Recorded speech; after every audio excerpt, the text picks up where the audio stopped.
So, Damo, why were you late today? I was having a very lovely dinner and I ran a bit over. You what? I was having a very lovely dinner and I ran a bit over. Oh, is that right? Just a little bit over, yeah. Oh, okay. Yeah. Did you have a nice dinner, mate? No, I haven't even had dinner yet. No, I've been waiting for you. I was talking to a very lovely guest, Simon. Yeah. You want to go by Near Edge? Near Edge. Near Edge. Do you Near like Edge? that? Is that your? Well, that's my stage name. I go by Simon. Yeah, that's fine. Yeah. Casual. So usually the way we start these off is like, how'd you get into music and your whole career and making events and producing and all the other cool stuff you do? Okay, I guess I'll just start at the start. Yeah. So Take the reins. Yeah. So basically, I was about 18, 19 years old and started going to warehouse raves, MFI. MFI? Yeah, MFI used to run.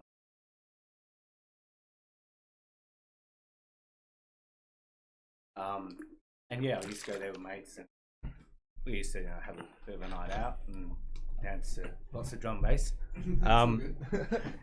Drum bass and hardcore and everything like that also melded into hardcore as well. Yeah, that would like have been happy fucking hardcore. sick. Yeah. Like a proper happy hardcore. Yeah. This man right here's a fan of happy hardcore, ain't he? A little bit. Yeah. A little bit, yeah. And you know, there was a bit of hard style and stuff like that, and trance, and it was just all different types of music in this one warehouse rave. Like they used to go off every single couple of weeks. So me and my mates would, frequent that, and I remember hearing drum bass for the first time at this warehouse rave and just thinking, this is it. This is the music. Was this like early 2000s as well? Yeah, or? this is 2003. Oh, really? Yeah. So this is just like the internet's here and just the birth of everything. And then, like, how would you find out about these places and stuff like that? Because was it like word just of friends mouth? just through word of mouth, like friends of friends. The friends. proper way, the old school way. Basically, the address will be posted to you in secret and stuff like that, and you'd have to go meet somewhere first, and then drive to this random warehouse rave and just go off all night. That would be so cool. Yeah, it was because awesome. we interviewed this Murray, like Murray Human. I kept calling her name Morel, but her name is actually Murray. But she was raving in the 90s as well, and she was just saying it was the time to be alive in a way. Instead of just scrolling your phone, and being like, oh yeah, there's an event, I'll go to that. It's like, okay, where do we go? Kind of thing. Like, all right, where is this party? We got to find out where this party is. And how long would they go for? They go until morning. Like 6 a.m. Yeah. Like with like 6 proper, a.m. Like, what they call 6 a.m. shock, something like that, where basically it's the last track of the night. They play at 6 a.m. in the morning. Yeah, and that's just the one you wait for, basically. It's just like, all right, now the party's over. Now it's over, and then you go on to kick-ons back at someone's house till 8 a.m. And just keep the party going. Yeah, for a couple of days if you want. Whatever. So yeah, I was into like those pretty heavily when I was 19 odd, and my mate was a bit of an aspiring DJ. So he had some decks, but he was more like into trance and happy hardcore and stuff like that. So, what were the decks like as well? Like, were they CDJ like 100s or? No. They were Pioneer belt-driven vinyl decks. Really? Yeah, I think they were DJM or DJ 100s or something like that. That sounds pretty cool. They're like belt-driven. Like, belt-driven decks, I've never heard of that. Like, yeah, well, it'd been vinyl decks. They would have been vinyl decks, yeah. Yeah, so there's basically CDJs are unheard of back then. Not like unheard of, but they were just not really well used. You had to learn on vinyl if you wanted to become a DJ. Right? Exactly, yeah. It's like the good old days kind of good thing. Old Instead days, of being like me, open a laptop and away you go. Yeah. Kind of thing. It's like so many thousand songs at your disposal. Oh yeah, here you go. Yeah, that's it. Yeah. Back then you had to actually carry a crate around with you and dig it out, and have your sort of your set plan on your order of vinyl you had throughout the night. Like, this one first, this one second, this one third. And then it's like if you stuff up, you're like, oh shit, like just keep searching to the crate, pull it out. Crazy, this will work. Like, so cool though, being back like that kind of thing back in the day. What did you just pull up? Is that belt driven? Oh, okay. Yeah. Yeah. Then the Technic 1200s, that's what they're called, right?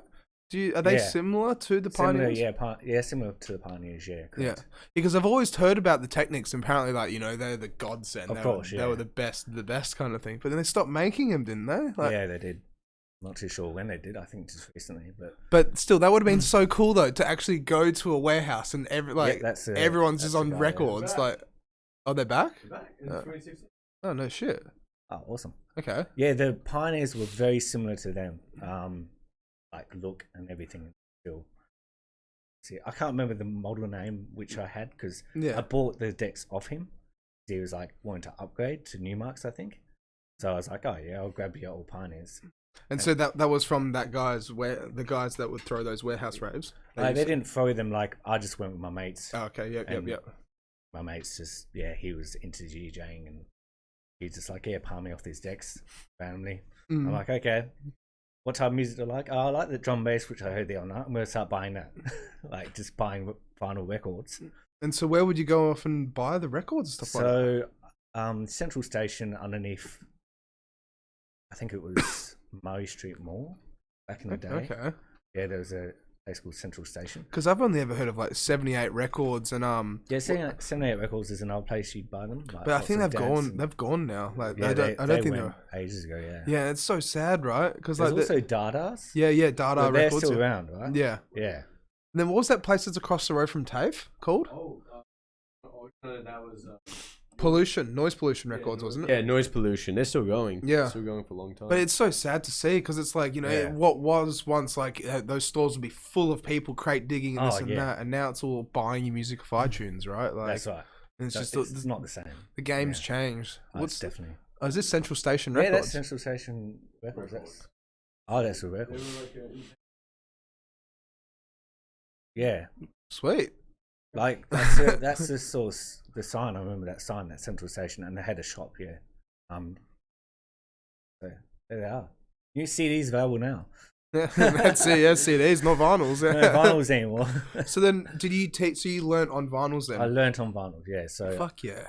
Sort of self-taught. Also a little bit of taught from my mate, but he's more a trance DJ, so that didn't really translate very well to drum bass. He had a bit of drum bass, but he was more into the trance. Yeah, so it's just different genres. And I mean, what BPM is trance though usually? Isn't it like 150 or something like that? 140, 150? Like 130, I think. Okay, 130, yeah. 130 to 140.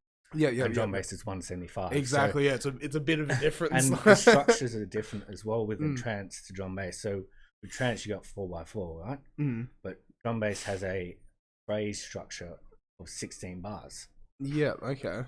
So see, I know a little bit about production, so yeah, I'm following though. yeah. So you have to have your phrases within tune when you're mixing drum bass. Where basically trance, you can start with the 4-bar loop and just keep going and going, and you'll mix a song quite easily. Yeah. But translating the two, I guess, styles is a very difficult part. You can't apply the same techniques from trance to drum bass, otherwise you'll train it pretty badly. You'll just be way off key, or you'll be way off like phrasing. So I basically self-taught myself to mix on vinyl, buying like Pendulum, I think Another Planet and Voyager just dropped on vinyl when I started collecting vinyl. Okay, I don't think I've heard of them actually. No, that was Pendulum songs. Oh, Voyager. Okay. Voyager and Another Planet. Oh yeah, Another Planet. Yeah. Now I'm following. Yeah. Yeah, so those that LP or that EP,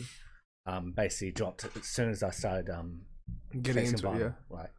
So yeah, that was 2004, 2005, I think. And then I had about 2 or 3 crates of just drum bass. That's a lot of crates. Yeah. like how many vinyls did a crate hold? Like 50? Yeah, about 50. Oh fuck! That's all right. That's a good collection. I had a good collection, and I upgraded to Newmarks as well. Between 2005 to 2011, I was sort of collecting vinyl on the regular, but I wasn't playing out. I was just doing my bedroom, Nowhere really I could possibly play out, like. Because like there were gigs available, right? But it was just to try and get the gigs kind of thing, right? I didn't know anyone type thing, They had these bedroom to big room competitions at Rise nightclub, which I actually entered into a couple. And Rise was where Ed nightclub used to be, is kind of right? Yeah. And me and my mates used to go to Rise nightclub quite a bit between 2003 to 2007. The stories I've been told about that place though is like that place used to go off, like it was just full on. It's just heavy kind of thing, right? It was wicked. Like trance was its sort of like niche, and you go there and you have your fluffy boots and stuff, people in fluffy boots, people sweating and eating lollipops and eating lollipops and sweating, I'm following you. Probably not much drinking. That's it, not much drinking. It's all the water. That's right. So I was really into mixing drum bass on vinyl, but just no real avenue, no real way to get my foot in the door or anything like that. So these bedroom to big room nights DJ competitions started coming up at Rise, which I put my name down for. And I got a couple of sets like on the main stage just as part of the competition. Never really won a competition, just had a couple of goes. But still, it's good to like get your foot in the door and give it a go and see what happens, kind of thing. Crowd exposure and stuff like that. Being up on stage, what it's like and everything like that, having that. How was your very first gig doing that as well? Like, it's very scary. Yeah, anxiety and everything. Very like. But then when you came off stage, you were just like, fuck yeah, kind of thing, right? Well, it's like, oh damn, I fucked up. Oh, really? Kicking myself for the next month. Like, I did damn the it, why didn't I same. do this differently? And then I basically just like flipped out, like when I was up on stage, and just like my mind went blank, and I couldn't focus on DJing. I was just so like freaked out for it. So, obviously. But it's so overwhelming, right? Like when you get up there, it's like, oh my god, people are there, people are watching. Play this record. Were you Were you on records as well when you were doing it? I was playing vinyl. That would have been so cool though. Like back in the day, it's like it was 100% record as well. Yeah, that would have been sick. Because instead of just all right, I got my thumb drive, it's like I got my crates. Like, so how would it work then? Like, did you take all 3 crates to those gigs? No, I'd only have 1 crate of like just selected records, which I on the night. And it would be like a bag with like wheels. Okay. Because I didn't want to carry the yeah. So you can just like actually pull it up the stairs and stuff like that. Right, It had like a strap, but no way that you're gonna put like a bag of vinyl on your back. Well, how much would something like that weigh even? Like, like kilos. Yeah. That. This is thing is like, it's a crate of records like that adds up. Like, So I think I did a few bedroom big rooms over a few years, from like 2007 to 2010, and then I got a regular or a couple of sets at Rise in 2010, where they put me on actually as a regular after those competitions. Fuck yeah, that's so right. I didn't win the competition, but they still sort of got me back to play a couple of sets. Yeah. One was like at 4 a.m. in the morning. Really? And I was just like bugged as hell because I worked the whole day as well, and I was just drinking to sort of keep myself awake. Yeah. And but then it hit 4 a.m. You're like, you just feel dirty, right? Wasn't the best performance. But like, was it just a 1 hour set or like what time? 1 hour set. Yeah. So 4 to 5. Still, that would have been pretty cool. Yeah, like, was it busy as well or? Oh, it's tapering off. Yeah. But that's fair though as well, because it's like, it's like the last set of the night. It's a graveyard shift, but at the same time, it's like you're playing in a nightclub though. You're playing at Rise, like this is awesome kind of thing. Yeah, that was good. From there basically there was Rise actually closed down after I started getting sets there. Oh, they're really? Just like, we're closing doors. I'm like, great. Fuck. And like a bloody residency, or not really residency, but I get a regular at a nightclub playing vinyl drum bass, and it's just like, no, we're closing up. So that was really good. It's unfortunate with that kind of stuff though, because that's happening so often in Perth, where it's like just venues are opening and they've got a cult following. Like, I don't know if I can say it because I think it's still under wraps, but it's like one of Perth's biggest techno clubs is actually going belly up very soon. Right. And it's so unfortunate because they have the biggest following. And it's amazing, the following. I'm not telling you. I'll tell you after. Damo, don't look at me like that. You're the one who was late. Because of... I hope she's watching. I really hope she's watching. Because I'm giving you evils. Is dinner.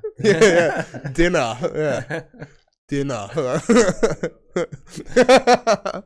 But that's the thing though, it's so unfortunate because it's just like what you said before. It's like people go out in their fluffy socks and drink water and then no one buys alcohol. Exactly. It's like okay, that's why the clubs are losing money basically. That's it. It's like they're not, well, they buy tickets, but then it's like it's a bar, it's a club, they survive with alcohol. It's like you gotta reimburse.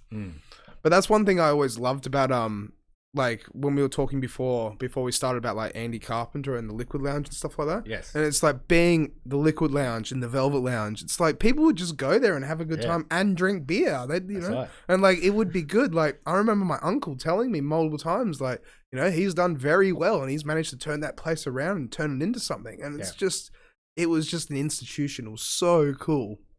Having liquid drum and bass down the back end of the Scotto. Yeah. And all the people that just go and hang out in the community, the family behind it and stuff like that. It was so good. I think that was, so that was one of my next sets. And I was actually playing on a laptop, actually. It wasn't CJ's, but I had Serato set up on my laptop, plugged into vinyl decks. So I still was like playing vinyl, just on the timecode vinyls. And Andy booked me for a Liquid Lounge set, and my laptop actually rebooted in the middle of my set. It rebooted. Oh, blue screen and rebooted on me. No shit. Yeah. Okay. In the middle of my set. What happened? Like, did Andy just quickly jump up, put a record on? No, he was just like, just stay calm. Like he was just like, don't worry about it. Yeah, shit happens. Wait for it to restart back up again. Who cares? You know. He was just absolutely like a champion about it. I was there, shit my pants. Oh my god! It's like my first set with him. My bloody laptop reboot. But still, that's so good though as well. That you can just be like so humble and be like, no, it's all good. Don't worry. Like, just don't stress. Like, just chill. Just have fun. Like, so that's cool. So I had a couple of sets. Yeah, that was a bit later on, 2014, 2016. There was a few gigs with Andy. I think I did one with another guy, which was Jazzed. Okay, I don't think he ran a couple gigs called Syncopated. Okay. And that was at the place monastery in Fremantle. The monastery? Yeah. Where was that? I've heard of that before. Is that place still... It's not still around though. I don't think it's still around, no. The monastery. Where was that? Is that the Archive now? Yeah, was that... No. Google it. Maybe their page is still up. Maybe... That's interesting. Because I've heard of that place quite a few times, but then it just disappeared. From memory kind of things, just stop popping up my Facebook newsfeed. I think I basically played one set there, and another one was at the Rosemount back room, which was 148, I think they call it. Or yeah. Back room one, whatever. So there's like a total of 2 sets of. They were sort of like up and coming promoters in the Syncopated. Yeah.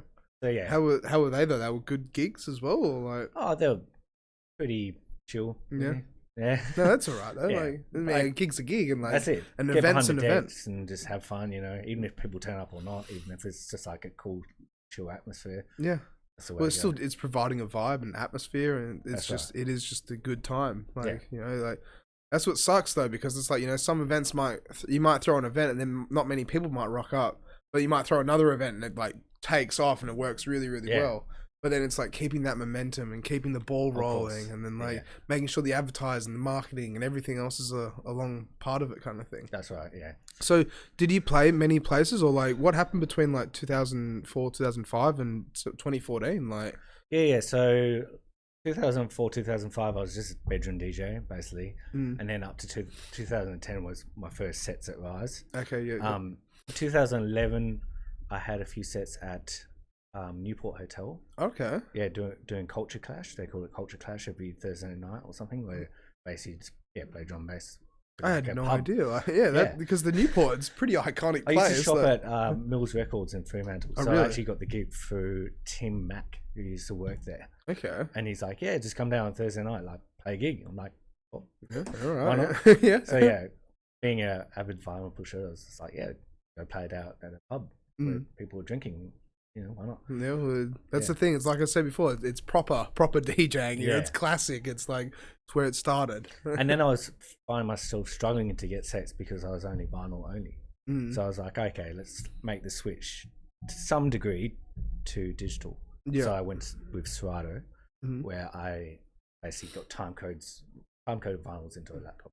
Did you find it much like a bit of a learning curve, swapping from like 100% vinyl to more looking at the laptop screen kind of thing as well? Because like, I mean, obviously you can still put your headphones on and, well, I mean, it's digital, so you still got to load the track up and then like... Like, how did you find the learning part of it in a way? Oh, not too bad, It was actually quite similar, had the vinyl feel and everything like that, so... That's good not then. Too bad, as long as they're good quality MP3s and stuff like that. Yeah.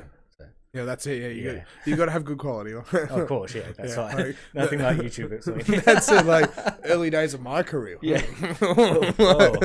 Yeah, and it's like actually playing tracks like that doesn't sound too nice on the speakers. And someone coming on me is like, "Is that a good quality rip?" I'm like, "Yeah, it is," and just swap the track. Like, you didn't hear anything. So yeah, from there I was like, Liquid Lounge popped up, and 2014 onwards, playing a couple of gigs. Andy, 2016 I was, I played at Riddim, supporting DJ Blackley and Hizzle Guy. Okay, that's at Bar 120. Did you have to play dubstep for that at all? No. Really? You played drum bass. Fuck yeah, that's alright. Because I always thought Riddim was like 100% Riddim, but like no. Riddim was a promoter company, so run by Shane Gibson. Yeah, and he used to run like jump up nights and stuff. Yeah, a guy called Damien Campbell as well. I think so. Yeah. So yeah, that was around then. So yeah, from then on, I basically did an alias change and was focusing more on production under Near Edge rather than Signal Fire, which was my older alias. Yep. And then I've just been basically playing out at like Sewing Room, Rechabite. Oh, you play at the Rechabite as well? Yeah. Fuck yeah, that's right. Upstairs and downstairs, and I ran my own gigs as well. Around was it Mojo's and Rosemount. So I was sort of booking myself type thing. But still, which you need to do sometimes. Yeah, that's it. It's branching out. It's branching out. It's like, spreading the love in a way as well. That's right. And yeah, there were jungle nights, trying to go for like a Vega jungle vibe. Under my event company called Massive. Yep. Which I established in 2017. So yeah, that was 2007. Yep. So yeah, we were having quite regular, nights. Like I think we started off with Mojo's, doing a gig, and then we moved on to Rosemount because they were sort of owned by the same person. And then we were picking up nights where we could. So I think I went to Good Shepherd and actually had a couple of nights there. Whereabouts is Good Shepherd again? Because I've heard of that place, but isn't it Leaderville? It's no longer there. Yeah, it's in Leaderville. Yeah, it's gone now. Was that across the road from Hippie Club? Yes. And at one stage it was called like Space Jesus or something like that. I'm pretty sure. Maybe. Yeah. Not too sure what's happened to the place now. But yeah, when they were Good Shepherd, they were pretty good for like a drum bass club or drum bass sort of night. I was going to ask as well. Oh, sorry, intimate. Yeah. So yeah. No, I was going to say as well. Where did you So your original DJ name was what? Sorry, Signal Noise. My original DJ name when I started in 2010 at Rise nightclub was DJ Signal. DJ Signal. Yeah. Yep. And then I went on to Signal Fire. Okay. Yeah. Just because it's sort of like an evolution of DJ Signal, Signal Fire, and then I just totally changed to Near Edge. Yeah, and so where did you get their name from? Because they're pretty cool names. Like, just popped up. Or so it originated from a night that was actually ran at the Hyde Park Hotel back in like 2002, 2000. I don't know. When was it? Something, a drum bass night was at Hyde Park Hotel back in the day called Signal to Noise or something. Okay. Or Signal to Sound. I was like, Signal sounds awesome. Like, let's just make that my DJ name. Yeah, that's it. Well, as I said, it's a pretty cool name. That's Signal. Yeah, but then I was just like, I don't know. I liked it, but at the same time, I didn't like the alias, so I changed it. I found like it didn't quite fit right or something. Signal Fire. Yeah, like resonate kind of thing in a way. Yeah, it didn't like resonate for some reason. Yeah. Near Edge is sort of more of a artistic, I guess, focus. So think of like on the outer edges of like a genre, or pushing the outer edges of an idea, or just like creating like your own kind of like your own space almost on the out edges kind of way. That's a pretty cool way to put it. So that's why I sort of switched to that, and I've been producing under that ever since. Have you released many songs or tracks or anything like that? So my first release was under a record label called Little Rascal Records. Little Rascal Records. Yeah, okay. they're a local one in Rockingham. Okay, can you look that up, Demo? And so Little Rascal Records, if we played it, would we get copyright striked? Probably. Yeah. Oh fuck! Damn it! I wanted to promote your music. There's some music you can play. I think I've seen that logo out and about, actually. Yeah, that's the guys. That's he's quite common. He does like a bunch of shows and stuff on RTR FM. Okay. There's a bunch of music. Whereabouts would we find your track so we can just we'll just help promote it, but we just won't play it? So there you are there. Okay. Oh yeah, on Unearthed. Yep, there's me. Fuck yeah. I can't even read that. Yeah, zoom in. Cosmic is not copyrighted, so that's a free download, so you can probably play that. Oh really? Yeah. No, we don't play it. Okay. Just a little work in progress. Yeah, a bit of a iffy one. All right, this is how Triple J Unearthed works? Yeah. All right. Yeah, so this Crank this. That sounds cool. This is a few years old, I think.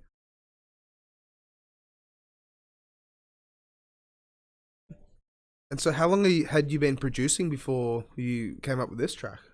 So about 2 years. Okay. Yeah. That's pretty good. I started producing seriously in 2017. I think I made this one in 2017. So. And then what program? FL Studio, Ableton, or? So I actually use FL Studio to make this tune. Yeah. And then I'm actually using Ableton now to make my recent stuff. Yeah. Okay. Yeah. Yeah. Yeah. So just been really focusing on production for the last few years, really, and just trying to get as many releases out as possible, and trying to see where my music fits. Is it liquid? Is it sort of, more of the heavier stuff? Is it what they call rollers or whatever? Deep, dark rolling drum bass. Yeah. So it's probably in between all of that. Like I said, I try and just push the outer limits and push what the edges of an actual subgenre of drum bass is. Yeah. But still, this sounds dope. Yeah. This sounds really cool. And have you played it out and about as well? Yeah. And so when you played it out and about, you people gotten down to it and boogie to it? Yeah, that would be such a cool feeling. I think I had a Fresh Faces or at Society. Okay, yeah, one of those ones. And I played it as my opening track, and everyone just went nuts to it. Oh, that would have been sick. Yeah, I can imagine your heart warmed up. It's oh my god, this is awesome, right? Yeah. So that's the thing. I've tried producing for 4 or 5 years, and I just can't do it. I don't know what it is. I can DJ and I can jump between genres and do this and do that. But when it comes to actually trying to make a track, I mean, I've got ADHD, so I sit there and it's just work, do something. Press buttons. Why is that and working? I literally spent 9 months every single night watching tutorials on FL Studio. Right. Trying to learn how to, this is how you make techno, this is how you make house, this is how you make drum and bass, to try and figure out, which genre I wanted to dive into and this and that. But it just I get quarter of a way through the track and be like, all right, make another one. And then I just don't come back to it. And I should have come back to it kind of thing. So I actually went through an academy online called DMB Academy, dmbacademy.net. Can you pull that up, Damo? That sounds pretty cool. So it's actually ran by Human Nature, who actually... Human Nature, actually run by...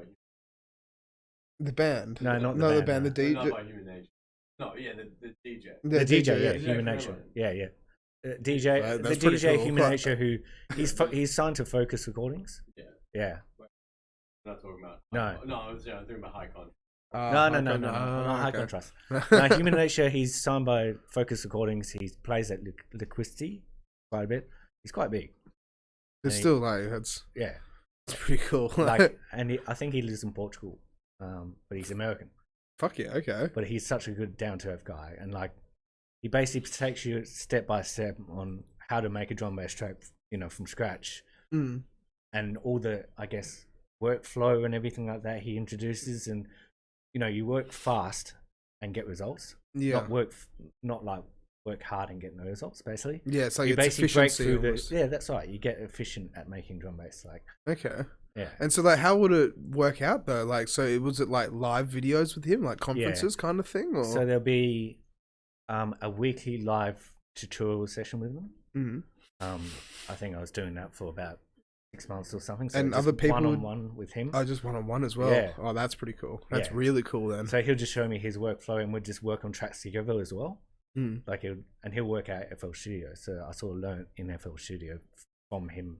That's pretty techniques. cool. Yeah. See, that's one thing that sucked as well, because I really wanted to dive into like I just used FL Studio. I tried to use Ableton, but the problem was like there was no one in Perth that taught FL Studio classes. Yeah. And it's like Lab 6 used to, but then apparently the instructor went elsewhere or did something or did this, and I was just like, I emailed them. They're like, oh, we don't do it anymore. I'm like, like just like God damn it, like DMEacademy.net. I was just so upset when they emailed me back and said, oh, we don't teach FL Studio anymore. I'm like, come on, please. I just want to use FL. And I tried using Ableton and I just couldn't get my head around it. Yeah. But that's so cool though. But here's like basically masterclasses from Current Value, Bicycle, all the big names, DC Breaks. Oh, really? Just masterclasses, just everything like, okay, you know, start to finish tracks and everything like that. They put on a website. You can just log into a website and you've just got like oodles of content. Was it expensive as well to do at all? Or? It was quite expensive, probably about $200 a month. Okay. US, Australian, sorry. Australian, okay, that's right. I was about to say US is like, oh my god, it's like almost $400. I sort of committed to that for like a good couple of years to actually get the foundations. Yeah, down. And it's just basically just basic mixdown techniques and structure techniques, and getting ideas down, like having hour sessions of making a 16-bar loop and then just layering sounds on top of each other that sort of worked together and stuff. Yeah. Okay, that's pretty cool then. Yeah. And so then with that as well, like how long did it take for you? Well, no, you said you released the track in 2019, didn't you? That one that we just listened to? Yeah, that was 2019, I think. Yeah. So I've released, Little Rascal Records. I've released one on Sub Era. Okay, well. yeah. Shout out to Josh if he's watching. Josh. Yeah. Those guys. And, it's not. Yeah, it's Ned. Yeah, and then Mark's left. Yeah. Oh, okay. Big shout out to Sub Era. I love those guys so much. Yeah, they're amazing dudes. Yeah, they're awesome. Yeah. Like they're so cool. Yeah. And like what they're doing for the scene, it's just so amazing. It's great, honestly. Yeah. The events they're throwing, the vibes they're putting off, the record label they've got, like the promotion, the marketing, the advertising. It's just up and up and up. Yeah, that's it. It just keeps going. Yeah, I was on their first LP, I think. Oh, really? Yeah, so that was awesome. Okay, yeah, that's pretty cool. Yeah. Yep, that's it. I think it was Sub Era. Yeah, Cambo. Yeah. Shout out to Sub Era. Yeah. So when was that released? Actually, that was 2018 or 19? 2020. 2020. Yeah. So that was after I made that track. 2020. I've had a couple of releases out after that on Erculean Records, which are UK based drum bass label. Okay. And then more like liquid focus. Which is more chill. More where I'm taking my music at the moment. Yep. Yeah. Well, that's the thing. I love liquid drum bass, honestly. Yeah. It is just like, it takes you on a journey, honestly. That's right. Like, that's what's so good about it. And like, I do love Neuro and I do love Jump Up and like, everything else. But it's just like liquid is just like, it's got its own little aspect to it almost. Yeah. It's just so much you can take the music wherever you want. Really. That's it. Just do whatever you want with it. Like, just tell a story, basically. Like, that's what I really love about it as well. Like, I've got heaps of tracks where it's just like, they'll have some sort of like meaningful dialogue, and then it's like this amazing like just break beat, and then it's just like it's just like synths and pianos, and it's just like just so good. Right. Yeah. So yeah, I've got one EP and one single out with them, and also another EP out due later on this year. And that's through Sub Era as well? No, that's through Erculean Records. Okay, yeah. So I'm just releasing basically for them at the moment. Can you look that one up as well? How do you spell that? So it's ERCULEAN. Euclerium. That's a pretty cool name. Like, it's very so ERCULEAN. Yeah, that's ULER. No, AN. I know there's an R in there at the end. Take the R at the end. So between the E and the A. Yeah. There you go. Yeah. Just quickly, Emily's messaging me. Can you make sure she's watching? Just quickly, I just got to ask her, are you watching? So yeah, I've got a double EP out for them called Summer Light, which you can get on the Beatport. And through their sister label, I have a single out called Touch. Okay. And the sister label is called Erculean Dark. So it's more of a darker darker vibe. That's so cool though. Like, Yeah. And so, how did you stumble upon these guys? Yeah, it's just randomly, it's like through like Facebook, like. Oh, really? Yeah. So it wasn't even like SoundCloud or anything. No. Then? Oh, okay. Just like added the guy on Facebook. So he was a UK record label. Like he actually had his name, Erculean Recordings or something like that. Yeah. And then like just messaged him like, oh yeah, I'm a drum bass producer. How about like you want to listen to some of my stuff? He's like, yeah, I like it. Cool, we'll do it. That's so cool. My discography like that. Yeah. So. But see, this is all networking. This is all, socializing. This is like, this is putting yourself out there kind of thing. Like, that's right. Yeah. This is what you got to do. Like, excuse me. Yeah. I'm so sorry. Yeah, some light. In 2021. Yeah. Yeah, so I guess this is just, as the name suggests, summer light, sort of like a summery tune. Lots of pianos and stuff like that. Yeah, that's one way to describe it. I guess that's it. Like, yeah, 174. Yeah. What key is it in? C sharp. Very nice. Yeah. Awesome. So yeah, this one just sort of just came together like one day. I was just like, oh yeah, this sounds like it's like these, because I mostly dig for samples. So I just like digging for stuff that sounds cool and piano type or regressions and stuff like that. And I was just like, yep, this goes together with this goes together with that, and the tune just all right itself. Well, that's it. Just quickly as well, Damo, can you double check that we are still live? Because Emily has just messaged me saying it's not loading. It keeps popping up with an error page. Uh-oh. So we just a little 30-second intermission, because I got to call you out again. I really got to call you out again. Just for funnies. Just for funnies. No, we are live? We're all live. Okay. Yeah. All right, okay, we are live. All right. We're all good. So, just... That was just an excuse to boost up the viewership. Yeah. Always gonna game the algorithm. Can you message her and just tell me when she's watching, okay? Just message her and tell me when she's watching. I just gotta do this, like, just for funnies. But so then, when you go to make a track as well, so where do you start? Because like I've always been told, like start with the drop or start with like the middle of it. So I don't. I start with everything but the drums and the bass. So I start like basically layering samples or playing a chord progression on a piano to get the main idea of the song down first. Okay. Yeah. And I just make sure that's sort of looped in a 16-bar loop. And if it sounds good in a 16-bar loop, like over and over and over and over, then you've got like a hook and you've got a song going. Okay. Yeah. No, that's definitely one way to do it. I've never thought of it like that in a way. Yeah, so if you actually do it with drums and bass within the song when you're making the song, that makes it sound really good. Like if you've got drums and bass going on and it's like, dancey, but you actually don't hear the musical elements properly as well. Like you can drown out the other stuff. Okay. It's not mixed down yet. So yeah, to start an idea, I normally have everything but the drums and bass and just sort of try and make some sort of, I guess they call it a technical term for it. I'm drawing a blank. Like so, harmony kind of thing, or so it's just lots of tracks layered on top of it. Okay. Yeah. It's not full layering, no. That's a simple term, right? Yeah. It's on the tip of my tongue. Can you Google it? Yeah. Gotta Google it. Is she watching yet? Okay, she's watching. So Emily, like, can you put the camera on me, please? It's just kind of yeah, here we go. So, it was vertical. Yeah. Okay, just Emily. So why was Damo late? Huh? Why was he late? Huh? He was like 10 minutes late. Yes, he was late, big time late. It was called vertical. Okay, all right. Back to regular programming. Yeah. Just ignore that, Emily. Nice. So when you've gone to produce music as well, like how many like demos have you put together and stuff like that?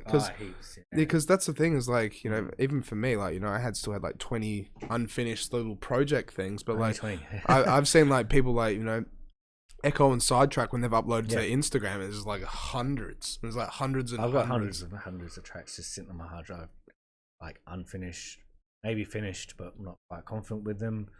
They're just sort of mine to play out as well whenever I feel like. Sort of just sitting there. And then, like, would you go back to them and try and, like, you know, sharpen them up or anything like that at all? Not really. Just move on. The better way is to just move on. Yeah? Yeah. Well, otherwise, you just basically hitting your head and it's a bit all. No, I agree with that. I was going to say, it's like, because, you know, you go back and you try and do something, but then it's like you could just come up with something new. And then, that's right. You know, something that will work rather than something that didn't work. Yeah, so, yeah, just, I mean, I've got dubs. Everyone's got dubs. Right? Yeah. In the music production, they've got their own sort of like little tracks they play out or whatever. No one will actually ever get to hear released. So, how do you find your samples as well? Like, do you just search the internet, or do you hear something out and about and be like, I need that, and just chuck a microphone right next to it? Yeah, a little bit of that. There's Splice, which is always good.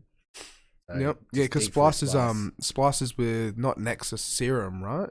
But do you use Serum at all? I do Serum. Yeah, use Serum as well. Yeah. And how do you find Serum? Because I mean, lots of people swear by it. By Serum's awesome. Yeah. And then there's also Vital. Well, Vital, okay, I don't think which is a free version of Serum, basically. Okay. And you can just layer stuff, do your phase modulation, everything through that as well. Okay. There's lots of like, you know, FM and everything. So there was a quote Rob Swire once said on his Twitter where he was just like, all the kids making dubstep these days, all they're doing is downloading Serum patches and just changing one knob. He literally said that on his Twitter, and so many people got mad. So many people. No, when I do sound design, I do it from scratch. Okay, that's really cool then. By actually changing the oscillators and the filters and just making it like coming up with your own, of course, unique even sound. write your own wavetables and everything. Oh, really? Yeah. Well, that's the way to do it, though, right? Like instead of, as I said, just like, all right, that's a cool sound, just change these. Like. Yeah, I mean, you can base it on something. I mean, you can hear a track and go, oh yeah, I can try and replicate that if you wanted to, or you could just like come up with something brand new. That's always good as well. Yeah. I mean, that's preferred because no one's ever actually heard that.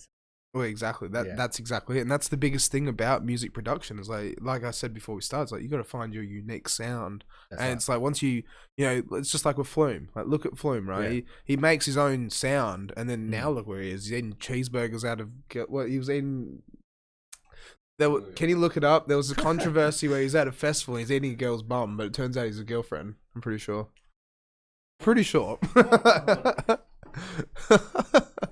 You on it? Have you found it? Computer hacking. You found it? Yeah, there you go. There you go. Yeah. Yeah, but that's what you need to see. Though. That's what I mean. Like you just make your own sound and become Flume. Like, yeah. Maybe not to that extent. No, not to that extent. No. Yeah, like some of us got girlfriends and wives, and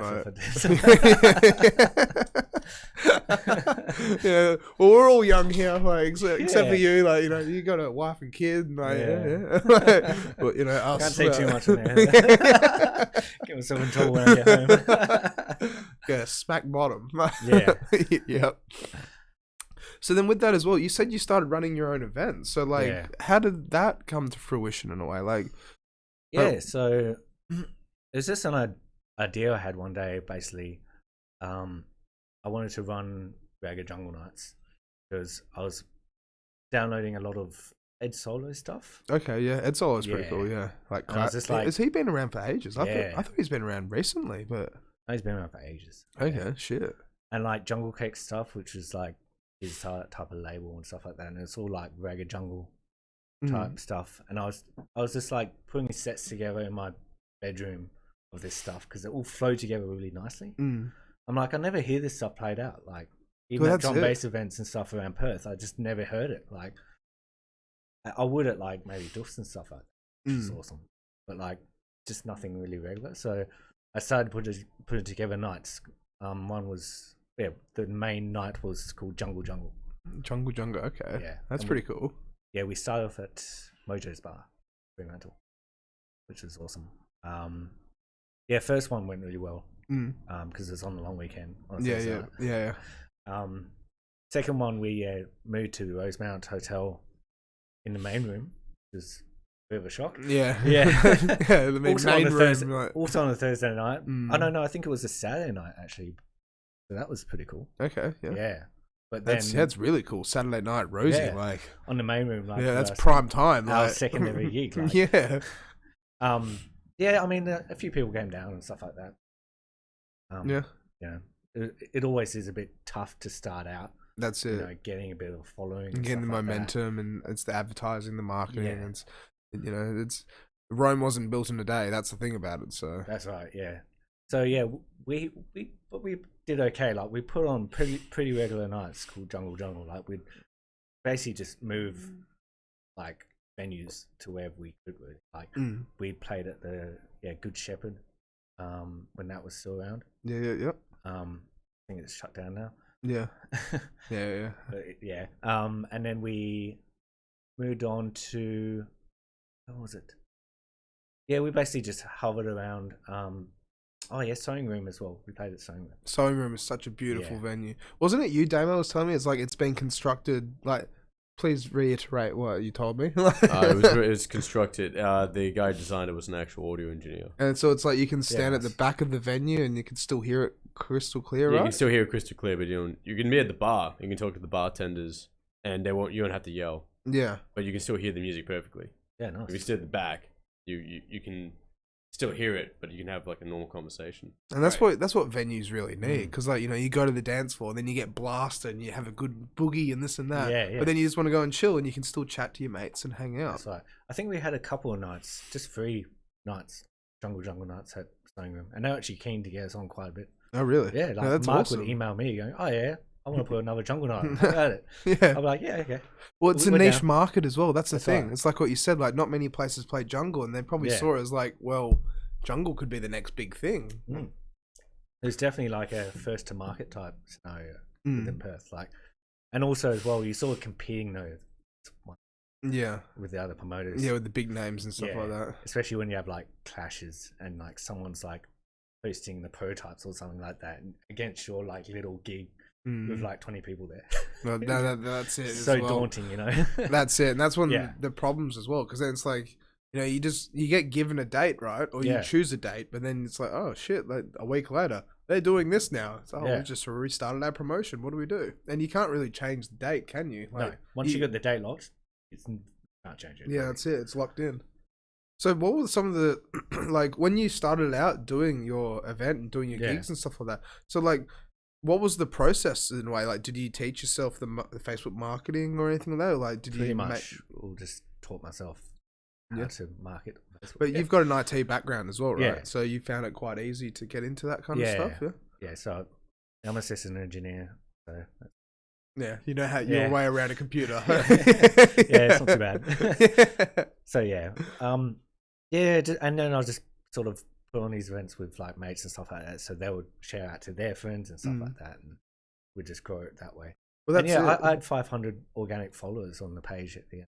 Oh wow, Yeah, that's pretty good though. Yeah. Like just having organic followers as well. That's like not like paid or anything. Yeah, because that's the thing as well. Is like everyone's always told me, it's like you got to pay for promotion, you got to pay to get it out there, you got to pay to do this and do that. Yeah. But like you can, but it's like I don't know. Like Facebook's really changed it up now, so you kind of have to. But not back in the day, but like, you know, a couple of years ago, it's more, it's, you know, it's about being a family in a way. You know, of course, yeah, and actually making like, you know, having a following and having like, you know, just having a vibe kind of thing. Because it's like what we said as well before, like Andy Carpenter's events worked so well. He'd post on Facebook and you do this and you do that, but you go there, you go and have a great time, and you're like, I want to go again. Yeah, and it's just like it's like a virus. You're just like, that was so much fun. When's the next one? And that like was that what some people that go to your events would be like as well? Of course, yeah. It started growing, you know, type thing. Yeah, and then basically, we did do an international booking.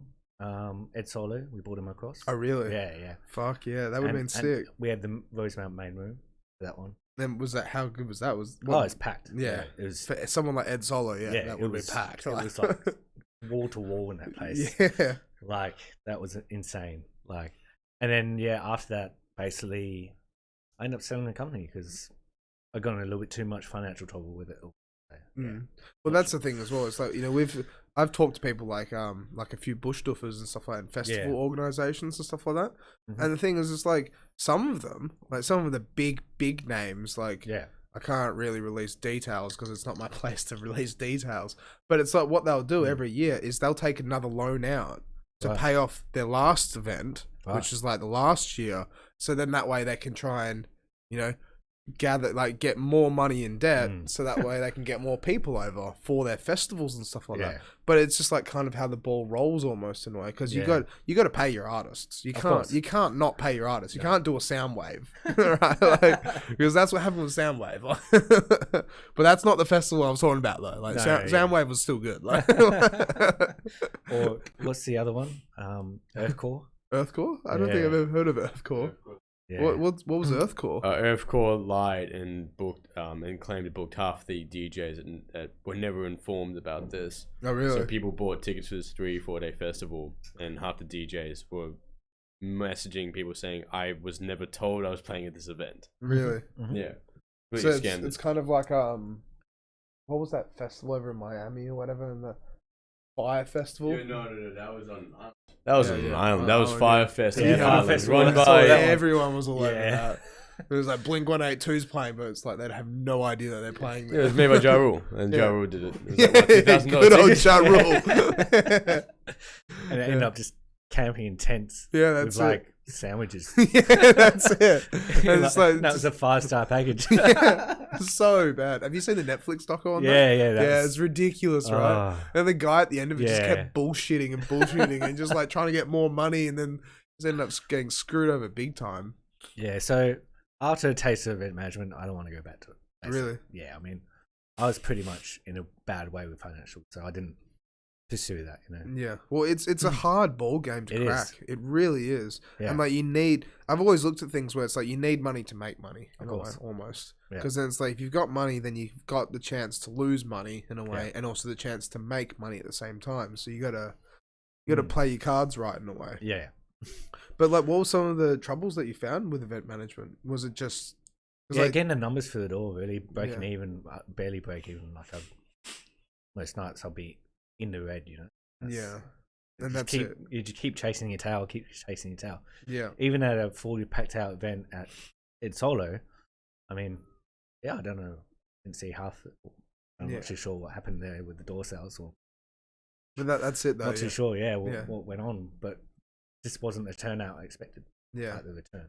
But that's it though, and that's the thing about Perth. Like Perth is so isolated, so small that it's like you throw a massive event, like a really cool event, like you get Ed Solo in, but then it's just like we've only got a smaller demographic of people that, like, you know, we've got it's a big demographic of people that listen to that kind of music, but to get them off their couch and actually to the event, it's like it's the challenge behind it kind of thing. Yeah. But then you look at, like, you know, England, you look at London, and they just throw a drum and bass event. It's like, all right, well, you got millions and millions and millions of people. You'll pack out, and you do fine. Of course, yeah. But that's the thing. Perth is still growing. We're still expanding, and you know, we're getting by. You know, we need more, you know, late night events. We need more of everything. Kind of. We need more good events, and we need less festivals in a way. Like we've got good festivals, but the pop-up festivals, you know, like don't get me started on that shit, because that ruins the industry. Yeah, like, I know. That's bullshit. Yeah. I actually know a story. I can't release names again, but someone actually went over to Melbourne and was like, "Oh, well, I do this in Perth and I do pop-ups and this and that." And the Melbourne government just told them to fuck off. It's like, we've seen what it's done to Perth. It's not happening here. No. Not to our hospitality industry. No. But don't come and ruin ours. Yeah, that's exactly it. Like, but that's just like, it's the way the cookie crumbles in a way. They just kids making heaps of money by doing the right thing and throwing festivals that are complete local lineups. That's it. Yeah. So with all of this and stuff like that, so like where do you want to kind of go in a way with all your production, and like, so you're not going back to event management then? No. Would you ever I think. Yeah. Would you ever try and be a part of like someone else's event management company? Possibly. Possibly. It wasn't so much of a, I guess, central role in it. You know, I was more of a motor. Because that's the thing as well. It's like a full-time job, basically. It is, yeah. Like, it really is. And if you already got a full-time job, and then you take on another full-time job, I know. and then It you're gets also pretty trying tough. to, that's it. And you're trying to like follow your passion, then it's Yeah. like you sit there juggling all the pieces, like you just. We'll see what happens. I mean, it's always good to keep your options open with that stuff. I mean, but yeah, at the moment, just focusing solely on production, trying to find my sound more, seeing where directions I can take music. If I get some gigs, that's cool. If not, whatever.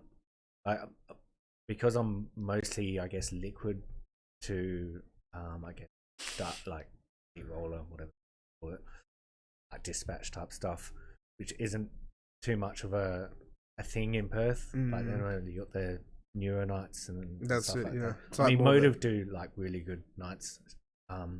We actually played for them on the Rechabite rooftop bar. Yeah. And that was sort of like, roller liquid type vibes because it was like a summer rooftop bar party. Yeah, that type of stuff I jump at.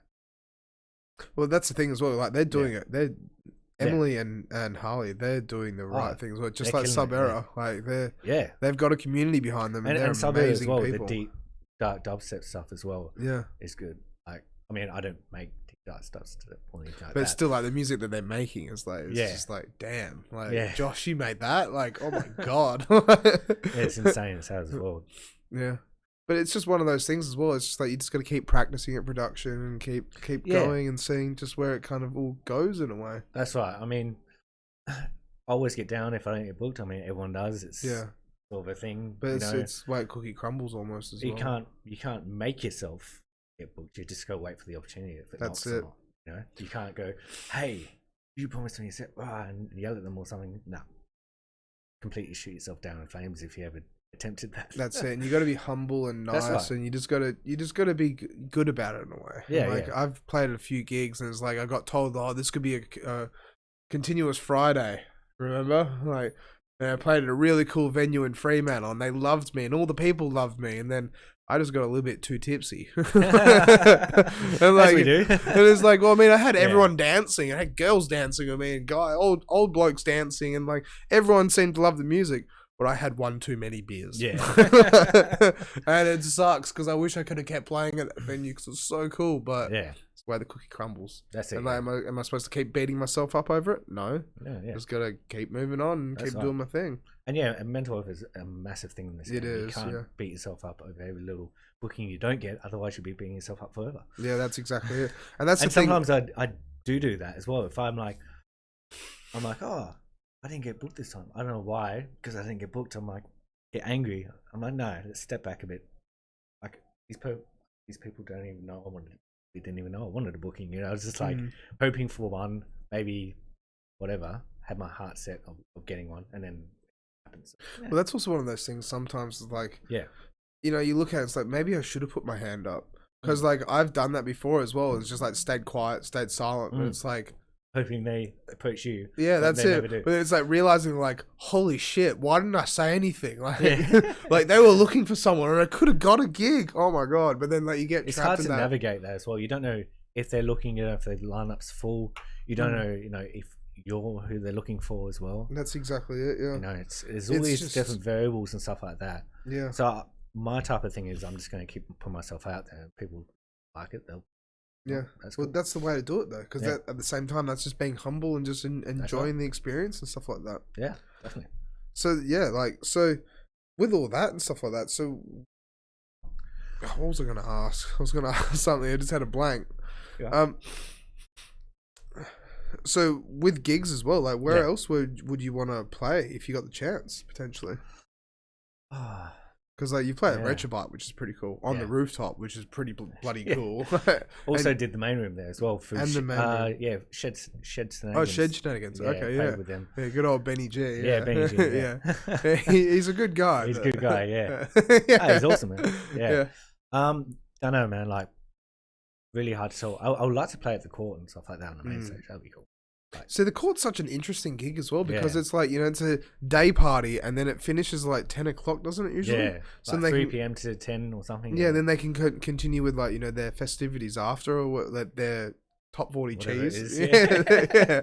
Yeah. I mean, we come and Minaj, ruin like- their time for like 6 hours. I mean, Yeah, but the thing is though, it's still it brings a community there as well.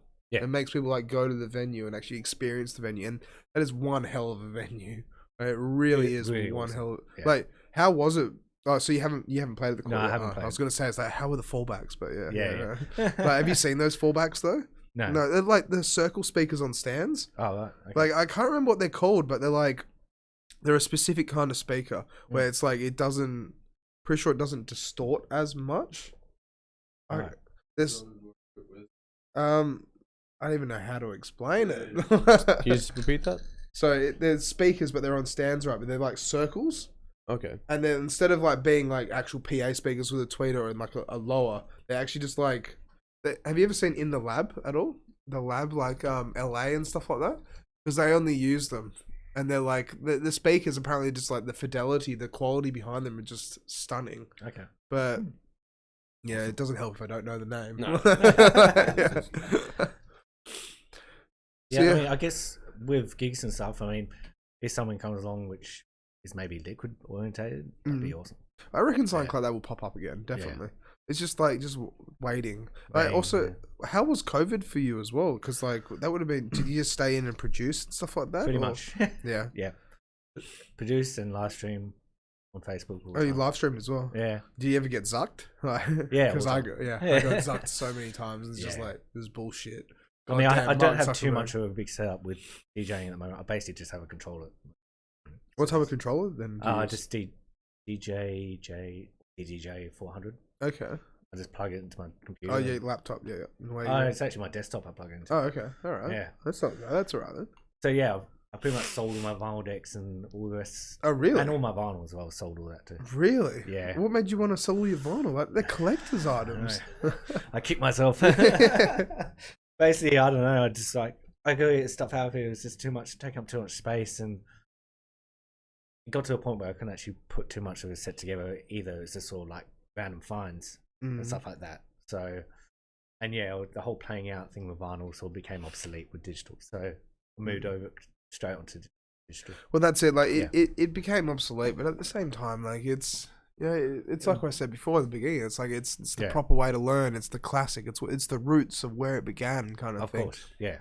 You know, It is- you need it- that knowledge. That's Yeah. it. But it's still just like, like I don't blame you for it because, like, as you said, it does take up space. But it's just like, if I had 3 crates of vinyl, I'd cover a wall. I'd literally just like, I don't care. I'm screwing them to the wall. Well, even if it is a rental, I don't give a shit. Because it's just like it's memories in a Yeah. way. Because like I've always found, even with music, like even with my collection, my stupidly large collection, it's like every song I've got on there has got some sort of a memory attached to it, or like album Okay. or artist, or Yeah. whereas like I've listened to this song when I was feeling down, or I listened to this track when I like Gorillaz. They're on Yeah. the D sides of Gorillaz, which is like the brown album with the monkey's face on it. There's a song on it called Hong Kong, and so I've actually been to Hong Kong. And so as soon as I got off the plane, I literally put my earbuds in, listened to the song. I was like, yeah, this is magical. So now every time I listen to that song, I think of like the time I was in China. Okay. And it's just like, just memories. Yeah, kind of memories thing. attached to songs. Yeah. Yeah. You shouldn't have sold them. Yeah. Yeah, don't worry, I do keep myself every day. Do they have much resale value as well at all? Not really. Yeah. $10 a pop. And then how much did you buy them usually for? Like $40, $50, or? Yeah, it depends. $20 for an LP. Okay. Or EP, I can't remember. See, the I always- double-sided ones. Okay. They're EPs. Yeah. Yeah, yeah. $20 for them, and then the LP would be like $50, which is like a 3 or 4 Oh. vinyl Okay. LP. Yeah. Okay. So there'd be like a full record basically, or full album. And then like, did you just post it on like Facebook Marketplace, or like how did you? I you went go- to vinyl fairs. Vinyl Fairs. Yeah. Okay, yeah. so you could actually sell them at Vinyl Fairs. Yeah, yeah. Oh, I had no idea. Yeah. I always thought Vinyl Fairs was just like the guy who runs it was the one who just like No. brought in records. No. We all just bring down, our crates and we just sell them. Okay, Yeah. so how many Vinyl Fairs have you gone to? Like, what are they like? Like, Yeah, not too bad. Yeah. like is Just it just like a Sunday afternoon chill something thing, like- right? Yeah, just at like the bowling club and stuff like that where they normally run. And it's just like people come in and just like the headphones though, or it's like they have speakers and it's like you can put your records on. I think they had headphones. Yeah. Yeah. Or play out the Yeah, what they want. that's still pretty cool. So it's like old school, like record store kind of thing. Yeah. I mean, I think Andy Carpenter still does the vinyl fest. I was going to ask about that. Yeah, because I thought he used to do it at the Scotto way back in the day, and it was so cool when he used to do it. Yeah. Like, it was so cool. Being a glassy and walking, like, oh my God, there's records everywhere. Like, oh my God. Like, this is just, oh my God, I can't breathe. But it was just like, yeah. Well, I could probably do some forthcoming music, maybe. Yeah, of Premiere course. some of that, because that won't be copyrighted just yet. Yeah. How have you got it on? Have you got it on like SoundCloud? On SoundCloud, yeah. But it's a private link, so I'll have to send it to you. Yeah, that's all right. How much time have you got actually? Are you signed into my Facebook? Okay. Because I know what you're doing. I wonder if she's still watching. Oh yeah. Oh yeah. I wonder if she's still watching. Damo. Why were you late? I'm not going to let this down for this whole episode. Oh, what are you doing? Oh no. Don't stuff around the settings. So how many unreleased tracks have you got? Oh, quite a few. Oh yeah, heaps. Yeah. But these ones are forthcoming, so these are actually coming out this year. Yep. On Erculean. Yeah, hopefully I can play them. The record label won't get pissed off too much. Hopefully not. Yeah, I'm sure it'll be fine. Yeah, small little guys like us. Yeah, we should be alright. Yeah. Hopefully. If not, I'll email and be like, no, he said we could. Yeah. No, the guys on it are really cool actually. So interesting though, because like we had one of our guests, we had Ben Renner on, and he actually but he played one of his songs that was copyrighted. Oh right. But it's like he wrote the song. Yeah. And then with him writing the song, it's like he said we could use the song. Yeah. And then we played the song, and then we still got copyrighted. He was like, no, but he said we could. Like, he gave us permission, but then... Yeah, copyright's weird. Like yeah, it's a weird little ball game. Yeah, hopefully these haven't been copyrighted. That should be... I mean, I've... Yeah, yeah. So what's actually... Like, you probably can't disclose the whole contract, but like, what actually is involved in a contract when signing it to a label and stuff like that? Yeah, so they own... Or they take 50% of the earnings of music, basically. Okay. But then they promote it and try and get it out of it and stuff like that. They distribute it and everything like that. So yeah, okay. It's pretty cool. Yeah, I mean, I haven't seen a dime from the music she made. So. And then, so like with mixing and mastering as well, like, do you master your own tracks? Yeah. And so, like, what's the process behind mastering in a way? Because I've only like skimmed across that, like, very finely. Like, what goes into mastering a song? Yeah, so breathing, the title track. Can we talk about the truth? I wanna know. Yeah, that's alright. Yeah. Can we talk about me? Yeah, fair enough. Can we talk about me and you? But yeah, this one, it's actually a sample. I didn't get someone to sing this song. Is what say it again, sorry? Oh, this is a sample. No one actually. I didn't get someone to sing this song. Oh, really? No, Just a sample. Okay. Yeah, but it works. As long as the sample works, it's okay. Right? And then, how do you tailor the sample? Because this is another problem I had with trying to create music. It's like a sample being a specific BPM, I guess, like a specific like flow kind of thing. So then, like, you just find samples for 174, 175. Sometimes, yeah, mostly. Or you can just like warp it. Okay. Or you have to really fine tune. Okay. Like basically warp the key of it and everything like that, so it doesn't sound like shit. Okay. Yeah.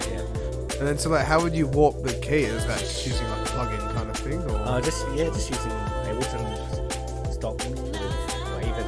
You can change the pitch of it? pitch and everything like that. Yeah, to change all the key and everything like that. Okay. Yeah. No way.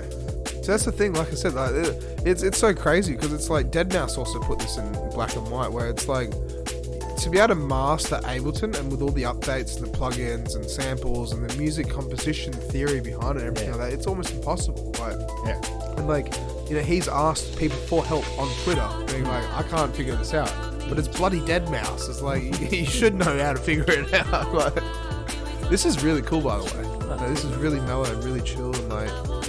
Yeah, that's sort of the angle I'm going for most of my music. But yeah, sometimes I bust out dark tune or something to put in the mood for. I've even done a couple of newer tracks and stuff like that. Oh really? Yeah, I did the remix of Zombie Cats. Okay. The Flavor remix that they did. Okay. I don't think I've heard of that, but. Yeah, so they put out a competition label radar called for their track Flavor, and they said, "Oh yeah, here's the stems. Go and make a remix of it." Basically. And so I put a remix together, but I missed the deadline by about a day. Oh really? Yeah. But was that still okay if you sent it in a day later or? No, you couldn't send it in. It was just really? locked out. Oh, that Yeah. sucks. Yeah. Like really, they're just locked out even. Oh. Yeah. I mean, I guess they. So I just put on SoundCloud. Yeah. As a streaming, not to like release it. Yeah, they're just like it's a bootleg kind of thing. Yeah. Like, I'm sure yeah, well, that's it. they get the stems out. Yeah, that's exactly it. They gave the stems out for it. Like, Yeah. Probably, unless like they message you going, "Hey, take down your track. I don't want you to put this out because it's part of the remix competition." And Yeah. blah, blah, blah. Well, that's exactly that. How many other people probably did the same thing? Yeah, I mean, you search for Flavor remix on SoundCloud, it's like 50 songs. Yeah. So- They probably only selected like 5 or 7 or something. That's like right. that, yeah, for the actual remixes. But yeah, this is a really nice track. So like, how did you go about making this? Like, what was your thoughts behind making a song like this? Like, where did you start when making this? Yeah, just finding the melodies and stuff like that, layering on top, getting it vertical and stuff like that. All the bass sound is completely done by me, by Signal. So just sort of fine tuning that sort of that bass sound. Yeah, just like Yeah, very subtly. Yeah. Yeah, just I don't know, just over time building a track, seeing what works and what doesn't, scrapping parts of it. There's too much parts of it and stuff like that. Yeah. Making sure that things flow. And then, so how many samples or like how many layers would you usually throw into a track in total? Like, Oh, at least 20. at least 20. Okay. Yeah. So that sounds like. But see, that's one thing for me as well. Is like I said, like being ADHD. It's like I overcomplicate things and just throw too much in there. And it's like Yeah. then it just sounds so muddled and shit. And I'm like, why? Like, Yeah, so you probably need to EQ them. yeah, that's it. Yeah. So But I try and everything has, EQ it. It's has like- its own frequency space, right? So you need to make sure that this sits at 200 hertz and this sits at whatever. Your bass sits at 50 hertz and Yeah. your kicks are 60 or whatever. So, you so know. that way it can layer up That's properly. right. Yeah, it will fit together like a jigsaw puzzle. Okay. Yeah. Because see, that's one thing. I'd always try and like EQ my bass, but I just never worried about anything else. So it just sounds very muddled in a way. Yeah. Do you have any other tracks we can pull up? Because that was really cool. There's another track. Like that I can imagine that track doing really well actually. Like, Cheers. right, Yeah, so- play the B side if you want. Yeah. 2 minutes. 2 minutes. Yeah. And It's not actually how you spell luminance. either. how, yeah. how did you spell it? So we're an E. Yeah, Luminance instead of an A. Okay. It's just an artistic thing, I guess. It looks better with an E. Yeah. They put it all signs. Yeah. If that's swag. So yeah, no, the label's really keen on this. And there's a DJ who's based in Adelaide, Jason Key. Okay. He goes by it. So he's actually played, I think, the title track in this in one of his sets. Oh really? And he's get like number 4 for liquid drum bass on Mixcloud. So he's pretty That's Yeah.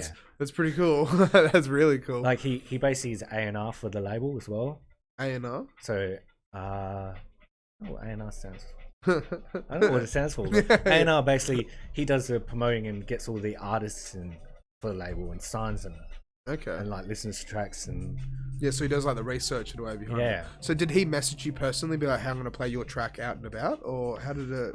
so with this one I presented it to the label and they said yeah, they're keen on it, but then he took over A&R, so I messaged him directly going, oh yeah, I messaged the label a few months about these tracks, are they still keen on them? He's like, yeah they are actually, let me just take it to them again and see what we can do.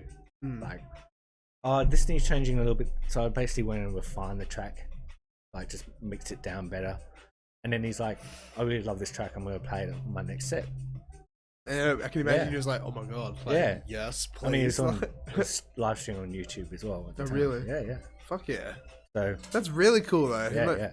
And like that's what I'm saying. Like this is beautiful music. Like this is nice. Like this is the liquid drum and bass I love kind of thing. Like you go for a drive out in the into the country and you just like put this on in the background. You just zone out and just chill. Like just have a good time. Yeah.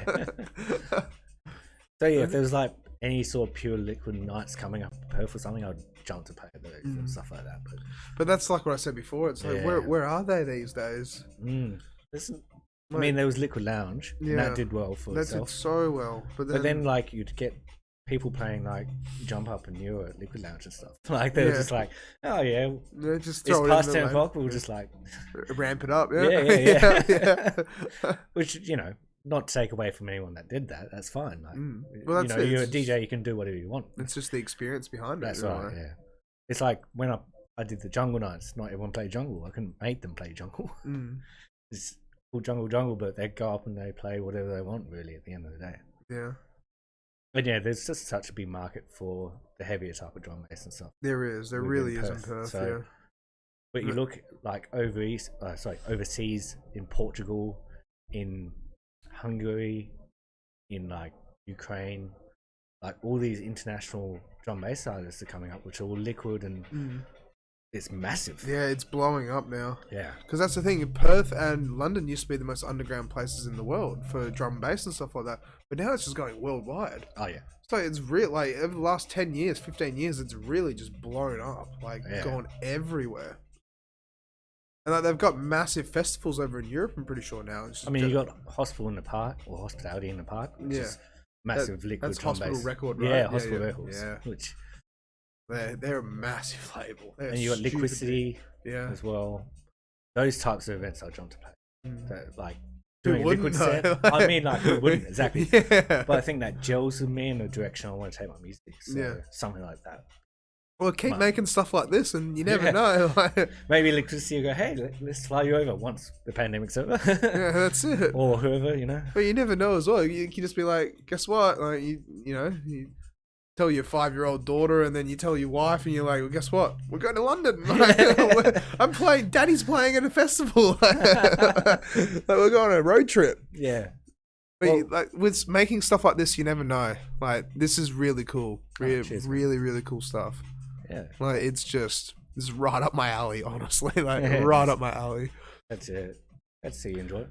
But like I said though, it's just so unfortunate with Perth being so small. Like, and even in over east as well. Like, we do have a market for it. We don't really have a market at the same time. Like, drum and bass is like, it's more house and techno over east, I'd say. Right.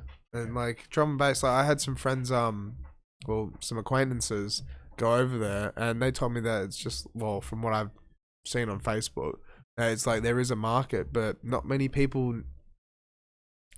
It hasn't breached the walls, kind of thing yet. Right. Yeah. Okay. In a way. Do you have any more tracks that we can play at all? Because they're pretty good. I'm really enjoying these. Like, it's like getting me. It's like almost ASMR kind of thing. Yeah. So, just quickly as well. So, Emily, why was Damo late? She's been messaging me. She commented we're having an Italian lesson. Oh, okay. You guys are having an Italian lesson. Oh, okay. Yeah. In food or in the language? In the language. So, I went to the city and I met a very nice Italian guy. He runs this cafe called 13th Legion. Very nice. Shout out to Mauro. Yeah. Really lovely guy. He gave me a free chicken pasadena. It was very lovely. Nice. It was like $9.50. That was with her as well? No, she wasn't there. She dropped me off there. I was about to say, that sounds like the most adorable date idea. Yeah. I wasn't, because I ended up talking to him about his time as like a sniper in like Yugoslavia for the Italian army. It's like, wow, he's a cool dude. Really cool dude. Like, okay, this guy, he's got some shit. Let us play some good shit from Near Edge. Yeah. So yeah, this one is unreleased actually. One I put together the other day actually. Yep, and we've only got about 5-7 minutes left, so that's all good. Yeah, it's all good. Yeah. Nice.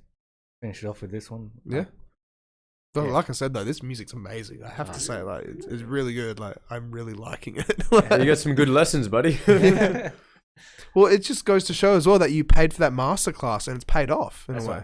Yeah, it has. And that's the thing, is like, because, not so many, but like, I know a few people that have gone off and done the Dead Mouse masterclass and they learned nothing from it. No. But it's all about how you apply yourself, right? And it's about how much effort you put into it and like how much you want to get involved with it, kind of. It's all about having the mindset as well. Yeah. Because, hey, we're the first ones to play this track. It was very exciting. Oh, butterflies. The second one's actually. I think the first one was you, wasn't it? Someone else has played it? Oh, shit.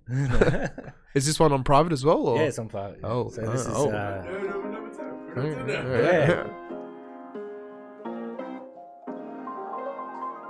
Bit of a jazzy feel.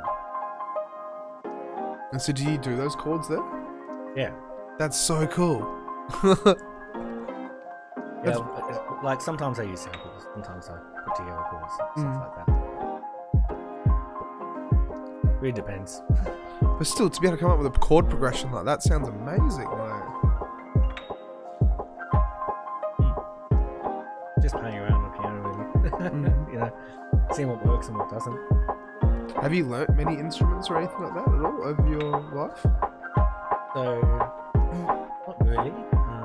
Well, I mean, for you not to have learnt the piano and you can do that, that's impressive. That's very impressive. I mean, most like Ableton stuff can help you out with scales and stuff like that. Yeah. So you find out what key you're playing.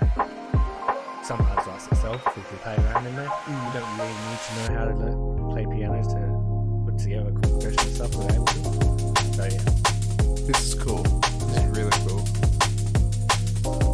As soon as these are released, you gotta send them my way. Like, I really want to like just put these. I just want to put these in my playlist and just listen to them.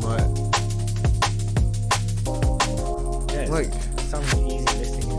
Yeah, that's it. Like that's what I mean. Like I could fall asleep to this, but also I could dance to this as well. Like this is banging. Just don't fall asleep when you're dancing. No, of course, no way. But like, I could easily just like wind down to this, and that like for a period of time as well. Like I think I told you before, it's like I have to, for me to go to sleep, I actually have to listen to music sometimes. And so like I'll put on like jazz or I'll put on like lounge house. But then for a good period of time, I was just playing stuff like this, and it's just like perfect way just to wind down after the night and just relax. It's like But it's because it's like it's almost so dreamy as well in a way. Like, I'm very impressed by this one. This is very, very cool. Like, very cool. And how long does it usually take for you to make a track like this then? Well? So this one was done in an hour. Yeah. You made this in an hour? Yeah. What the fuck? Like, I've talked to people who's like, oh, it took me a month. Like, it took me 3 weeks. No, this is an hour challenge. Why call it an hour challenge? Okay. Yeah, 1 hour challenge, alright. Like, but yeah, basically, when they write themselves, right? Yeah. I mean, yeah. structure-wise, I sort of got from another track. I just sort of copied the structure, but then replaced the drums and the piano and stuff like that, and the bass design. Just like all fell together, kind of thing.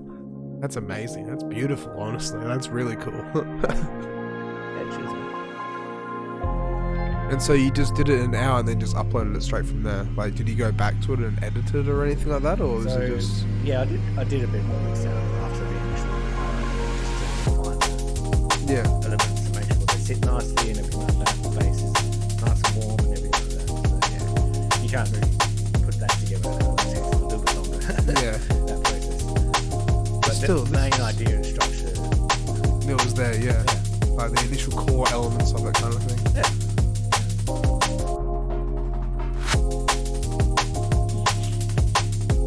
So yeah, I don't know. I haven't really sent it out much. You should. Yeah. You should. Like, definitely send this out. Like, this is really cool stuff. Like, you should send this to Hospital Records. See if they like it. You never know. Or even maybe like Tony Coleman coming back. Yeah, that's it. Yeah. Like, oh yeah, you want to come to London? Like, come hang out. That'd be COVID time. Yeah, that's it. Yeah. Yeah, so yeah, but I like my liquid. I think it's the best sort of music direction for It's just that's really cool. Yeah, it's really, really cool. Sweet.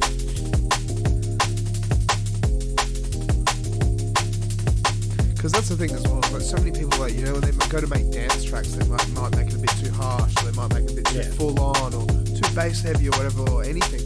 This is like perfectly balanced. Like, this is just mellow, chill, just good listening music. Yeah. And just like that ending as well. That's awesome. Yeah, I mean, I don't want to just try too hard, I guess. Get things slow and, really just, I don't know, find out what I want to make and make it. Yeah, well, to make that in an hour, that's very impressive. Like, it's very impressive. It's really cool. I mean, yeah, it's all about workflow. That's the thing. Like, but still, it's as long as you got workflow down, the rest of it's all flows. As I said, though, I'm sitting here like, I tried for 4 years and I couldn't make anything. It's like, you made an hour. It's like, oh, that's pretty cool. Should have picked it up when I was 20. Like. Yeah. But yeah, like, seriously, I've only been really seriously producing for like 3 years, like, or 4 years actually now. 2017 to 2021. But still, that's so impressive. Yeah. It's like that's really, really cool. Really cool. Yeah, man. Yeah. So we're basically out of time though. Okay, that's cool. So thank you so much for coming on as well. Yeah, no worries, man. Like, Thanks for having me. Yeah, like this has been really cool. Like this is awesome music that you're making. Like I've said to some of my other guests as well. It's like, in 3 years, 4 years. You don't know where you don't know where you've been. Yeah. Like, just like making stuff like that, you never know. Like, yeah, you never know. So you could be up sky's there. the Like, yeah. Be like next Tony Coleman or High Contrast. Yeah, or, Danny Bird, whatever, or something completely different. Well, it's just the journey. It's the journey that we're on. It's the lifestyle we live, and it's just just having fun. Never give up as well. That's it. It's just music. Yeah. It's music, baby. Yeah. All right. Well, thank you so much, Sam, for coming on. Like, Thanks this for having me. has been a really cool episode. And so, thank you, Damo, for being late. Yeah. I hope she's watching again. Put the camera on me. I know what you did, Emily. I know what's going on. He told me everything. Literally told me everything. Yeah, he's in trouble with me. Yeah. For being late. Yeah, that's what I want to hear. Say it again, and make sure your mic's on. And Emily, are you listening?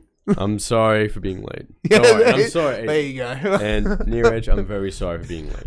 Okay. You are a hell of a producer. You're no problem. And I want to really apologize to our humble guest here. I think he's the one who suffered the most from me being late. No one else. We were hanging out, having good chats and banter. Yeah, no, that's good. good. Just That's started good. 10 I'm minutes glad. late. I'm glad you were able to make do. Yeah. All right. Well, thank you so much for coming on, though. Cheers. And then, like in a year or 2 years, I'll definitely want to get you back on and see your progress and see what other labels you've signed to and everything. Like, if you can. So definitely. Yeah. Be careful of that. Who All right. knows? It could be Focus next. yeah, that's it. Yeah. Never know. Yeah. All right. So thank you for that. Cheers, man. And we will see you guys next week. And we've got a friend of mine who I used to go to Amplifier with all the time coming on, Rachel Goad. And Rachel is a underground hip hop artist. She also runs her own record label, and she also has signed heaps of not little, but quite big names, hip hop names, to her label. So yeah, it should be very cool. And I don't know much about hip hop, so Damo's gonna have to help me out with this one. Okay, all right, yeah. All right, well, we'll see you guys next week. All right, gotta wave at the camera and stare at Damo.